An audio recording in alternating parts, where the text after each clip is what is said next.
This is macOS Ken. New iPhones are moving quickly. Just how fine is FineWoven? And a crazy number of software updates. It is Friday, the 22nd of September, 2023.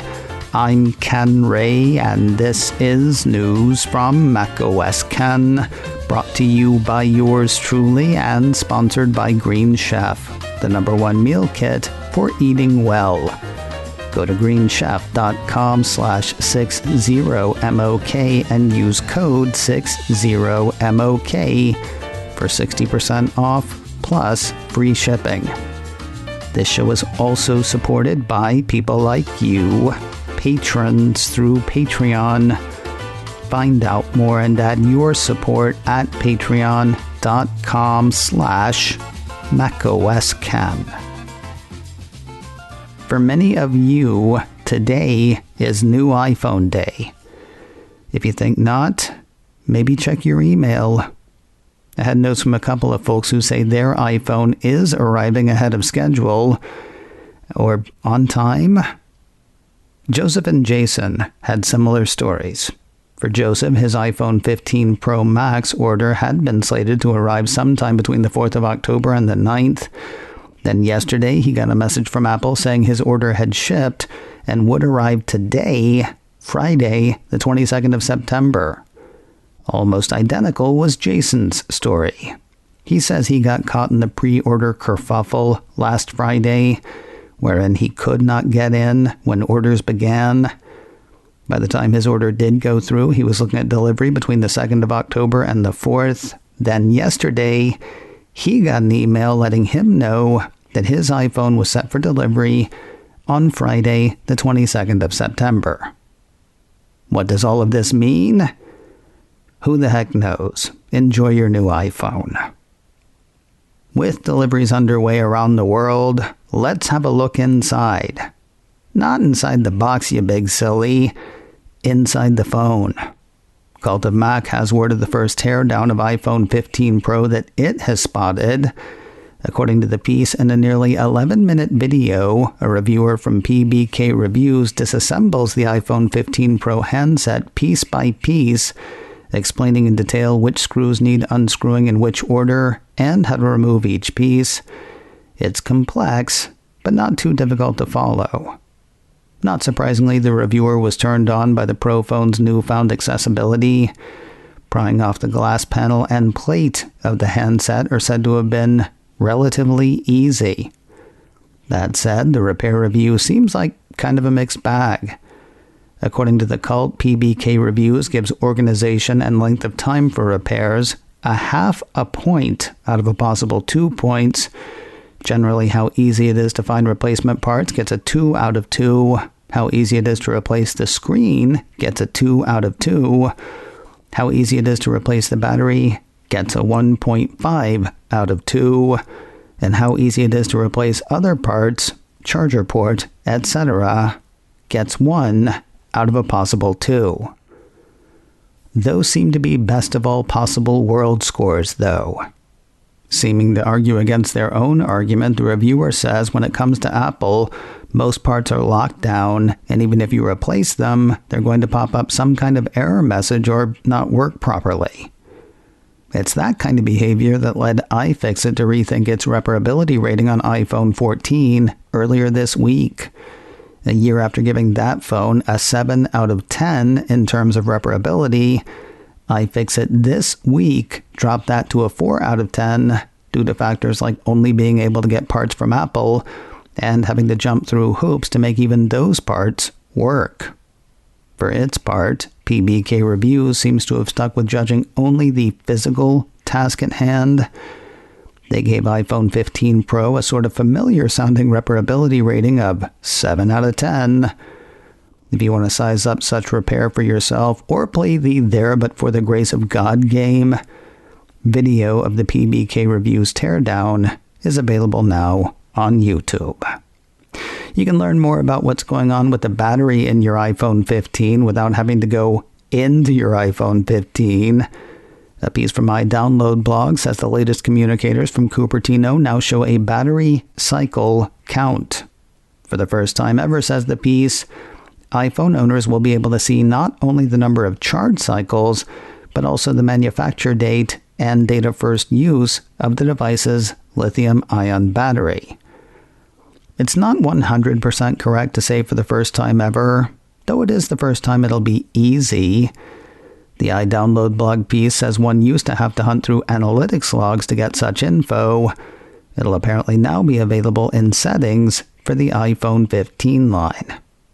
There is a lot of information on batteries and battery health on Apple's site, and for once, it is in a sensible place that is easy to find. You can do so at apple.com/batteries. If you've ordered or gotten one of Apple's new FineWoven cases for your iPhone, how is that working out for you? I saw a piece on Mac Rumors that called the new cases categorically terrible. That post mostly relied on Twitter accounts though, so kind of ignored it. The Verge, on the other hand, has spent time with the case and wow, displeased. Writing for the site, Allison Johnson begins, "Folks, what you've heard so far is true. Apple's new FineWoven iPhone cases and accessories are bad. Like, really bad. I've been puzzling over them for the past week, looking at them from different angles, picking them up, setting them down, petting them. 7 days later, I still can't make sense of them and have no other choice but to say it out loud. FineWoven is very bad." Johnson seems to indicate that FineWoven might be okay if it weren't Apple's answer to the premium look and feel and price that was its leather cases. Apple pulled leather from its offerings for environmental reasons when it introduced this fall's line of iPhones and Apple Watches, and good on them. But maybe don't replace leather. You can't actually replace leather. Perhaps you're thinking, she's just one person. True, but Nilay Patel, editor-in-chief of The Verge, is another person, and he seems to have put an actual hurt on Johnson's FineWoven case. According to Johnson, Patel ran his fingernails across it 5 times, and that was all it took to leave a trail of indelible scuffs on the fabric. The scratches are still there a week later, no matter how many times I've tried buffing it out by rubbing my finger over it. Okay, that actually sounds like leather. Curious whether you've got one of Apple's FineWoven cases or watch bands and what your thoughts are on them. Drop me a line. info@macosken.com. The good news for Apple retail staff, you are getting raises. The bad news, they're apparently not as big as they were at the height of the pandemic. That's according to people familiar with the matter, cited in a piece from Bloomberg. According to the report, pay hikes this year average about 4%. That puts them back to where they were heading into 2020. While 4% is not the worst, it could feel like it when compared to the last few years. In 2022, the piece says workers saw raises in the 8% to 10% range. Last year, Apple also boosted its minimum hourly compensation to $22 from $20, according to the report. More news in a moment, but first a word from today's sponsor, Green Chef. If you know HelloFresh, you get the idea. Green Chef is now owned by HelloFresh, bringing you a bigger selection of meal plans from which to choose. If you want to build healthier eating habits this fall, it is time to try Green Chef. Every Green Chef customer gets a free session with their registered dietitians to help get you on track. If you want meals with an eye on the environment, it's time to try Green Chef. Theirs is the only meal kit that is both carbon and plastic offset. Their seafood is sustainably sourced, and with Green Chef, you're reducing your food waste by up to 23% versus grocery shopping. And finally, if you want food that tastes amazing, it is definitely time to try Green Chef. Every bite of every meal I've had from Green Chef has been delicious. Seriously, every bite. Go to greenchef.com/60MOK and use code 60MOK to get 60% off plus free shipping. That's greenchef.com/60MOK and use code 60MOK to get 60% off plus free shipping. Now is the time to give Green Chef a try. Use code 60MOK to get 60% off plus free shipping at greenchef.com/60MOK. Remember all the software updates with which Apple started the week? Let's do it again.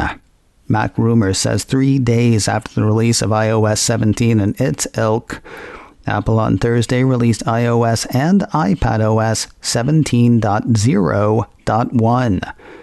Built for squishing bugs and tightening security, these are updates you will want. That's because there are exploits in the wild.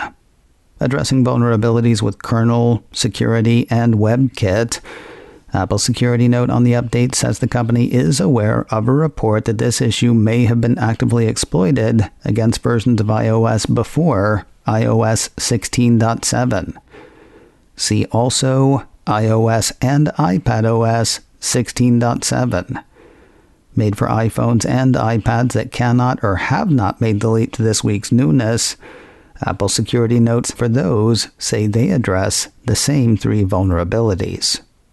If you're getting an iPhone 15 Pro or Pro Max soon, there will be an update waiting. The Pro end of the line will be treated to iOS 17.0.2. The Mac Rumors piece doesn't say what's special about that.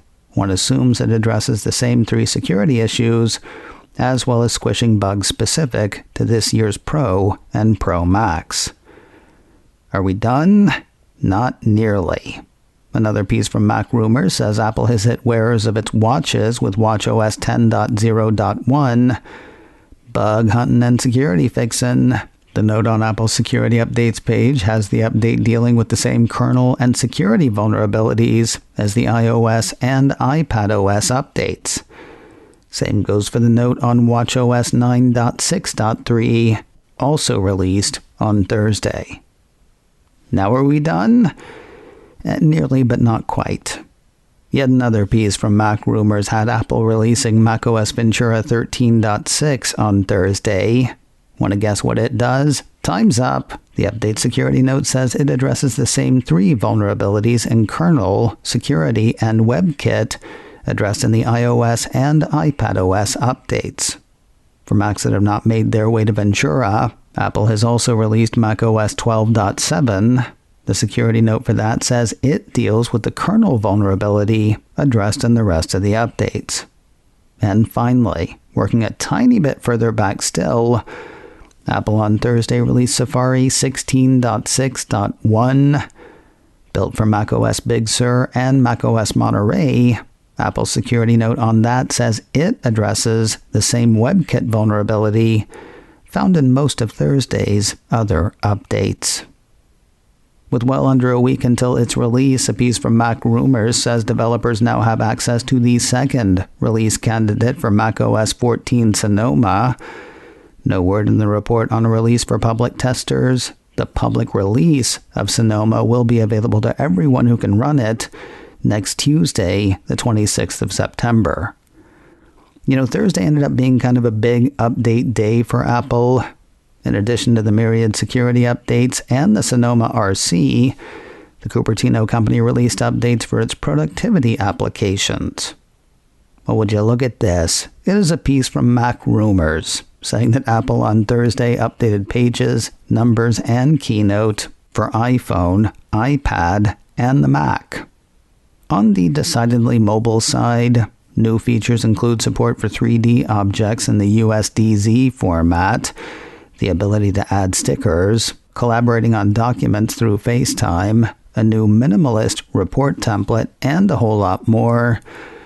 The piece says all 3 apps have also picked up support for USDZ files on the Mac side.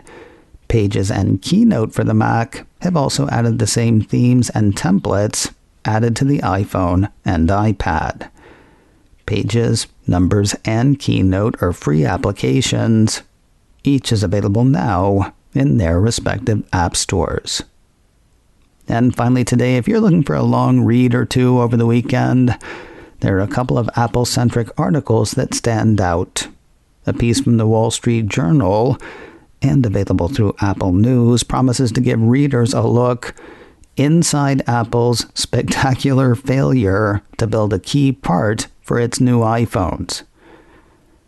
Clickbaity and sensationalist. That is a headline if ever there was one. The key part in question is the wireless modem Apple's been working on for a while now, and will apparently be working on for a while to come. On the day Apple announced the iPhone 15 line, Qualcomm announced that it had entered into an agreement with Apple to supply 5G modem RF systems for iPhone through 2026. You know, that brings back to mind everyone's wonder over Huawei's self-made 5G solution. Apple has been working on this for years with billions of dollars behind it and no sanctions to stop it from getting what it needs, and still hasn't been able to crack this problem. And it really is a problem. Apple Insider highlights parts of the journal piece that has one former Qualcomm exec saying the delays experienced indicate Apple didn't anticipate the complexity of the effort. Meanwhile, a former exec in Apple's wireless division told the journal, just because Apple builds the best silicon on the planet, it's ridiculous to think they could also build a modem. Knowledgeable, though not armed with first-hand knowledge, neither exec has been involved with Apple's wireless efforts, according to the report. If you're looking for something more positive than spectacular failure, GQ has posted an interview with Apple Senior VP of Services, Eddy the Butler Q. A piece from 9 to 5 Mac highlights that, saying the Apple exec shares his take on the success of the Apple MLS deal so far, and some commentary on the future of Apple's contribution to the sports industry. Please, enjoy your deep dives. macOS Ken, brought to you by me, and sponsored by Green Chef, the #1 meal kit for eating well. Go to greenchef.com/60MOK and use code 60MOK for 60% off plus free shipping. This show is also supported by people like you, patrons through Patreon. Find out more and add your support at patreon.com/macOSken. Advertising handled by Backbeat Media, online at backbeatmedia.com. You can reach me a couple of ways. Info at macosken.com or call 716-780-4080. Until next time, that is news from macOS Ken. I'm Ken Ray.